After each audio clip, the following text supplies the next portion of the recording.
lilitaw ang mga di tunay na Kristo at mga huwad na propeta.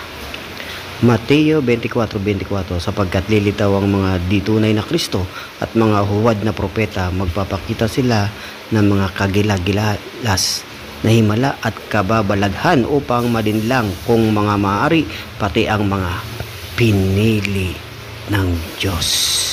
Kaya mga kapatid kong Katoliko, mag-ingat po tayo para hindi po tayo mailigaw ng mga bulaang propeta at mga di tunay na Kristo. Amen? Maraming salamat mga kapatid kong Katoliko. God bless us all. Mateo 24:11, marami ang magpapanggap na propeta at ililigaw ang mga tao. Kaya mga kapatid kong Katoliko, pakiusap, manatili po tayo bilang Katoliko dito sa loob ng nag-iisang iglesia ng ating mahal na Panginoong Hesukristo dito sa Roman Catholic Church. Amen?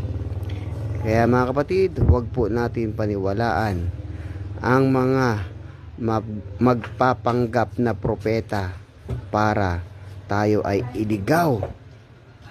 Amen?